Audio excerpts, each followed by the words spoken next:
విమాన గోపురం బంగారు తాపడంలో చేతివాటం 102 గ్రాములు అపహరించడానికి యత్నించినట్టు గుర్తింపు 2022 నాటి చోరీని దాచిపెట్టి అప్పటి టీటీడీ అధికారులు గోవిందరాజస్వామి ఆలయ పనుల్లోనూ గోల్మాల్ ఈవో ఏకే సింగాలకు ఫిర్యాదులు కల్తీ నెయ్యి పరకామణిలో చోరీ పట్టు వస్త్రాలు కొనుగోళ్ల అవినీతి జగన్ ప్రభుత్వంలో తిరుమలలో జరిగిన అక్రమాలు ఒక్కొక్కటిగా వెలుగు చూస్తున్నాయి. తిరుమలలోని వరాహస్వామి ఆలయ విమాన గోపురానికి బంగారు తాపడం పనులు చేతివాటం చూపించారు. పనులు జరిగే సమయంలో కాంట్రాక్టర్ జ్యువెలరీ అప్రైజర్ కుమ్మక్కే 102 గ్రాముల బంగారాన్ని లిక్విడ్ రూపంలో అపహరించేందుకు యత్నించినప్పుడు విజిలెన్స్ విచారణలో బయటపడింది. తిరుమలలోని వరాహస్వామి ఆలయ విమానంపై 2020 డిసెంబర్లో బంగారు తాపడం పనులను టీటీడీ చేపట్టింది. ఏడాది పాటు ఈ పనులు జరిగినాయి. రాగి రేకులపై బంగారు పోత పూసే పనిని తమిళనాడు చెందిన ఒక కాంట్రాక్టర్గా పెంచారు. ఇందుకోసం 38 కిలోల 360 గ్రాములు 700 మిల్లీగ్రాములు 24 క్యారెట్ల బంగారం టీటీడీ అందజేసింది. తిరుపతి జ్యువెలరీ నుంచి తిరుమల పేష్కార్ కార్యాలయానికి 7 విడతల్లో ఈ బంగారం పంపారు. పనులు పూర్తయిన తర్వాత రికార్డులో 38 కిలోల 366 గ్రాములు 700 మిల్లీగ్రాముల బంగారం వినియోగించినట్టు చూపడంతో అనుమానాలు వ్యక్తమయ్యాయి.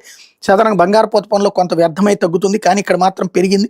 ఇదే సమయంలో బంగారాన్ని ఆమ్లంలో కరిగించి తరలిస్తున్నాను ఫిర్యాదులు రావడంతో విజిలెన్స్ విచారణ మొదలైంది. స్ట్రాంగ్ రూమ్లో పాదరసం శుద్ధికి ఉపయోగించే ఆమ్ల ద్రావణం నిల్వ ఉంచినట్టు గుర్తించారు. ఈ ద్రావణాలు నిపుణుల సాయంతో పరీక్షించగా వీటిలో బంగారం కలగలిసి ఉన్నట్టు తేలింది.